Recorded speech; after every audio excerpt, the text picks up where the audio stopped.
வணக்கம் நண்பர்களே, நான் ராகவேந்திர ஆரா. இது ஆரா அப்டேட்ஸ்.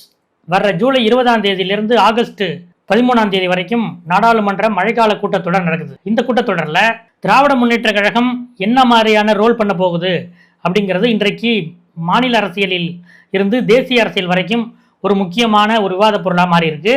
இதற்கு வலு சேர்க்கும் விதமாக நேற்று ஜூலை 16ஆம் தேதி முன்னாள் முதலமைச்சரும் திமுக தலைவருமான ஸ்டாலின் லண்டனில் இருந்தபடியே திராவிட முன்னேற்ற கழகத்தின் எம்பிக்கள் கூட்டத்தை வீடியோ கான்பரன்சிங் வழியாக நடத்தியிருக்காரு. இந்த கூட்டத்தில் என்ன நடந்தது, நாடாளுமன்றத்தில் திமுகவுடைய நிலைப்பாடு எப்படி இருக்க போகுது, ஏன்னா அவங்க இந்தியா கூட்டணியில் இருந்து வெளியே வந்துட்டாங்க.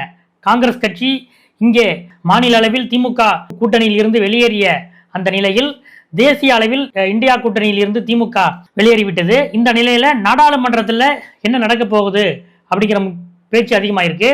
நேற்றைய எம்பிக்கள் கூட்டத்தில் இது பற்றி பேசப்பட்டதா, என்ன பேசப்பட்டது என்பது பற்றி திமுக வட்டாரங்களில் விசாரித்தோம். அதாவது எப்பவுமே நாடாளுமன்ற கூட்டத்தொடர்கள் ஆரம்பிக்கும் பொழுது ஒவ்வொரு கட்சியும் அவங்க எம்பிக்களை அழைத்து ஆலோசனை நடத்தி அந்த கூட்டத்தொடரில் அந்த செஷனில் நம்ம ஸ்ட்ராட்டஜி என்ன அப்படின்னு விவாதிப்பாங்க. இது திராவிட முன்னேற்ற கழகத்துக்கு ஒரு முக்கியமான ஒரு மாற்றம் நிறைந்த காலகட்டம்.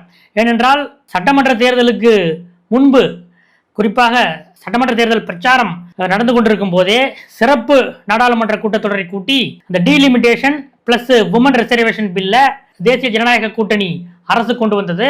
அப்போது திராவிட முன்னேற்ற கழகம், காங்கிரஸ் எல்லாரும் ஒரே கூட்டணியில் இருந்ததனால மிக கடுமையாக எதிர்த்தாங்க. எதிர்க்கட்சிகளின் எதிர்ப்பால் அந்த மசோதா நாடாளுமன்றத்தில் பாஜக அரசால் நிறைவேற்ற முடியாமல் அது தோற்கடிக்கப்பட்டது. இப்படிப்பட்ட இந்த நிலையில் இப்போ தமிழ்நாடு சட்டமன்ற தேர்தல் முடிவுகளுக்கு பிறகு, இங்கே நடந்த அரசியல் மாற்றங்களுக்கு பிறகு இப்போ நடக்கிற நாடாளுமன்ற கூட்டத்தொடரில் என்ன ஆகும் அப்படின்றது தான் ஒரு முக்கியமான எதிர்பார்ப்பு. போன நாடாளுமன்ற கூட்டத்தொடர் நடக்கும்போது திராவிட முன்னேற்ற கழகம் இந்தியா கூட்டணியில் இருந்தது. 2 மாத இடைவெளியில் இப்போது நாடாளுமன்றம் கூடும்போது திமுக இந்தியா கூட்டணியில் இல்லை. அது மட்டுமல்ல, எங்களுக்கு இந்தியா கூட்டணியோடு சீட் அலைன்மெண்ட் வேண்டாம் என்று ஏற்கனவே திராவிட முன்னேற்ற கழகத்தின் நாடாளுமன்ற குழு தலைவர் எம்பி கனிமொழி ஏற்கனவே சபாநாயகரிடம் கோரிக்கை வச்சிருக்காரு. இப்படிப்பட்ட நிலையில்தான் எம்பிக்கள் கூட்டத்தில் முதல் ஆளாக வடசென்னை நாடாளுமன்ற தொகுதி எம்பி கலாநிதி வீராசாமி அவர்கள் உரையாற்றினார். அவர் நம்ம இந்த நாடாளுமன்ற கூட்டத்தொடரில் காங்கிரஸ் கட்சிக்கு சரியான பாடத்தை கற்பித்து கொடுக்கணும் அப்படின்ட்டு முதல்ல ஆரம்பிச்சாரு.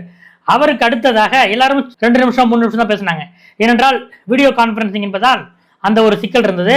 அதனால ஒவ்வொருவரும் 2-3 நிமிடங்களுக்குள் பேச்சு முடிச்சிருக்காங்க. அவருக்கு அடுத்தபடியாக ஈரோடு பிரகாஷ் எம்பி பேசியிருக்காரு. அவர் என்ன சொல்லியிருக்காரு, நமது திமுகவுடைய மாவட்ட செயலாளர்கள், நிர்வாகிகள் மற்றும் தொண்டர்கள் அனைவரும் எப்படி திமுகவின் முதுகில் காங்கிரஸ் குத்தியதோ அதற்கு இந்த நாடாளுமன்ற கூட்டத்தொடரில் காங்கிரசுக்கு நாம் தக்க பாடத்தை நாம் புகட்ட வேண்டும் அப்படின்ட்டு தான் எல்லாருமே எதிர்பார்க்கிறாங்க என்ற விஷயத்தை அவரும், அதாவது வடசென்னை எம்பி கலாநிதி வீராசாமியோடு சேர்ந்து ஈரோடு எம்பி பிரகாஷும் வலியுறுத்தியிருக்கிறார். அதற்கு பிறகு பேசிய முக்கியமான, அதாவது நாடாளுமன்ற திமுக நிர்வாகிகளான ராசாவாக இருக்கட்டும், TR பாலு அவர்களாக இருக்கட்டும், கனிமொழி அவர்களாக இருக்கட்டும், எல்லாருமே நீங்க என்ன சொல்றீங்களோ அதன்படி முடிவெடுப்போம், அதே நேரம் காங்கிரஸ் கட்சிக்கு நாம் யாருங்கிறத காட்டணும் என்ற விஷயத்தையும் வலியுறுத்தியிருக்கிறாங்க. இந்த நிலையில தான் இறுதியாக ஸ்டாலின் பேசும்போது, நாம் மாநில உரிமைகளுக்காக நாம் தொடர்ந்து குரல் கொடுக்க வேண்டும், நம்முடைய மாநிலத்தின் தமிழ்நாட்டின் உரிமைகளை எக்காரணத்தை முன்னிட்டும் விட்டு கொடுத்துடக்கூடாது, அதே நேரம் காங்கிரஸ் கட்சியோடு நமக்கு ஒட்டோ உறவோ இனி இல்லை என்பதையும் நாம் ஞாபகம் வச்சுக்கணும். வரக்கூடிய நாடாளுமன்ற கூட்டத்தொடரில் அவங்க என்ன மசோதாவை அவங்க எப்ப எடுத்துட்டு வர்றாங்களோ அந்த நேரத்தில் நாம் இது பற்றி மீண்டும் ஆலோசித்து உரிய முடிவை எடுப்போம் அப்படின்ட்டு ஒரு இக்கு வச்சிருக்காரு. இவ்வளவுதான் அந்த கூட்டத்தில் விவாதிக்கப்பட்டது. அதாவது பிஜேபிக்கு ஆதரவு என்றோ, டீலிமிட்டேஷன் மசோதாவை மீண்டும் பிஜேபி கொண்டு வந்தால் அதை ஆதரிப்போம் என்றோ, ஒரே நாடு ஒரே தேர்தல் மசோதாவை வருகிற நாடாளுமன்ற கூட்டத்தொடரில் பாஜக அரசு கொண்டு வந்தால் அதை ஆதரித்து நாம் ஓட்டளிப்போம் என்றோ வெளிப்படையாக பேசவில்லை. ஆனாலும் காங்கிரஸ் கட்சிக்கு நாம் உரிய பதிலை கொடுத்தாக வேண்டும் என்பதுதான் திமுக எம்பிக்களுடைய ஒற்றை முழக்கமாக அந்த கூட்டத்தில் இருந்திருக்கிறது. இன்னும் சொல்ல போனால், இந்திரா காந்தி அவர்களுக்கு திராவிட முன்னேற்ற கழகத்தை பற்றி நன்கு தெரியும், ராஜீவ் காந்தி அவர்களுக்கு திராவிட முன்னேற்ற கழகத்தை பற்றி நன்கு தெரியும், அதற்கு பிறகு வந்த சோனியா காந்தி அவர்களுக்கு திராவிட முன்னேற்ற கழகத்தின் வலிமையை பற்றி நன்கு தெரியும். ஆனால் இப்போது இருக்கிற ராகுல் காந்திக்கு திமுகவை பற்றி இன்னும் முழுமையாக அவர் அறியவில்லை. அதனால ராகுல் காந்திக்கு திராவிட முன்னேற்ற கழகம்னா என்ன அப்படிங்கிறத நம்ம கற்றுக் கொடுக்க வேண்டிய நேரம் இதுதான் என்பதைத்தான் பல்வேறு எம்பிக்களும் திமுக தலைவர் ஸ்டாலினிடம் அந்த கூட்டத்தின் வழியாகவும் அது அலைபேசியில் பேசும்போதும் வலியுறுத்தி சொன்ன ஒரு விஷயம். அதாவது காங்கிரஸ் எதிர்ப்பு என்பதில் திராவிட முன்னேற்ற கழகம் உறுதியாக இருக்கிறது, காங்கிரஸோட ஒட்டோ உறவோ இன்னைக்கு கிடையாது என இந்த கூட்டத்திலே ஸ்டாலின் அடித்து சொல்லிவிட்டார். அப்படி என்றால் காங்கிரஸோட எதிர்ப்பு என்றால் அது அரசியல் ரீதியாக அதற்கு என்ன அர்த்தம்?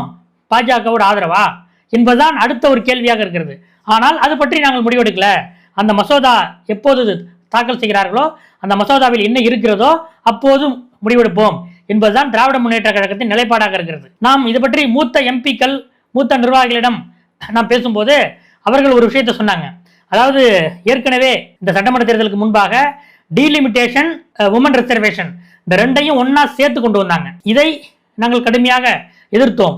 இப்போது பிஜேபி சார்பில் திராவிட முன்னேற்ற கழகத்தின் முக்கிய நிர்வாகிகளிடம் அவங்க தொடர்ந்து பேசிக்கிட்டு இருக்காங்க.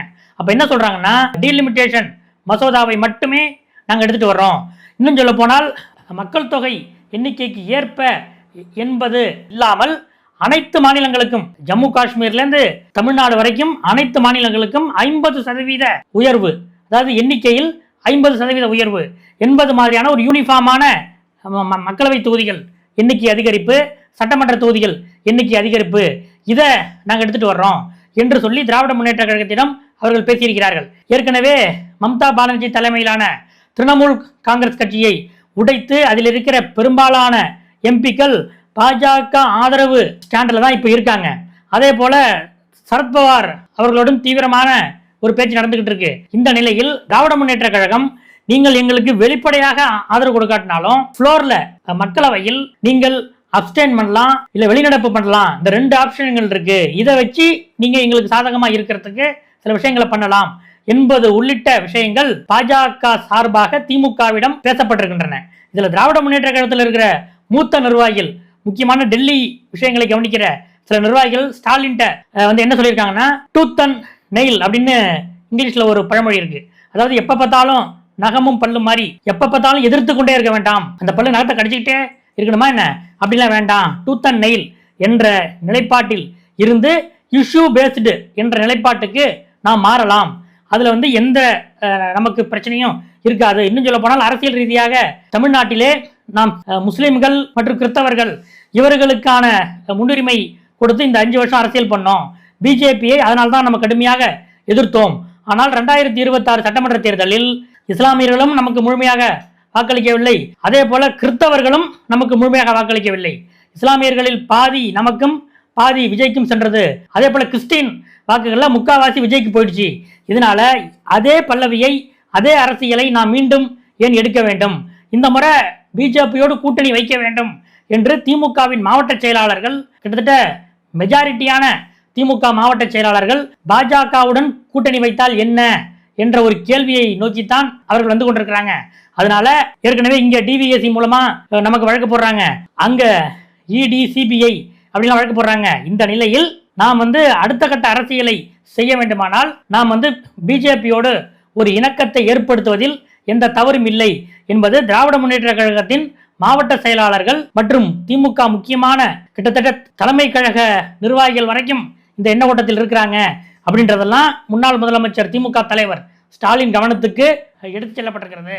இந்த நிலையில் தான் இந்த ஜூலை 20ஆம் தேதி கூடுகிற நாடாளுமன்ற கூட்டத்தொடரில் திமுகவுடன் நிலைப்பாடு என்ன, ஒரே அடியா அவங்க பாஜகவை ஆதரிக்கிறோம் என்றும் சொல்ல முடியாது. அதே நேரம் காங்கிரசுக்கு பதில் கொடுத்தே ஆகணும். இப்படிப்பட்ட சூழலில் தான் மாநில உரிமைகளை என்னாலும் விட்டுக் கொடுக்க மாட்டோம் என்று முன்னாள் முதலமைச்சர் ஸ்டாலின் அந்த கூட்டம் முடிந்து ஒரு தகவலை வெளியிட்டிருக்கிறார். நாம வந்து திமுக மூத்த நிர்வாகிகளிடம் பேசும்போது எங்க தலைவர் ஸ்டாலின் லண்டனில் இருந்து சில விஷயங்களை எங்கள்கிட்ட அறிவுறுத்தி இருக்காரு. அவர் வரும்போது பார்லிமெண்ட்டும் ஆரம்பிச்சிடும். அதனால காங்கிரஸ் எதிர்ப்பு என்பது பாஜக ஆதரவு ஆகுமா என்பதை போக போகத்தான் நாம் சொல்ல வேண்டும் என்று ஒரு பூடகமாக நம்மிடம் கூறுகிறார்கள். இந்த நிலையில ஜூலை 17ஆம் தேதி சென்னை வந்த மத்திய அமைச்சர், அதாவது பிரதமர் மோடி தலைமையிலான அமைச்சரவையில் இருக்கிற மத்திய இணையமைச்சர் ராமதாஸ் அத்வாலே, இந்திய குடியரசு கட்சியின் தலைவராக அவர் இருக்கிறாரு. அவர் சென்னை வந்தார். அவர் முதலமைச்சர் விஜயை மரியாதை நிமித்தமாக சந்தித்தார்.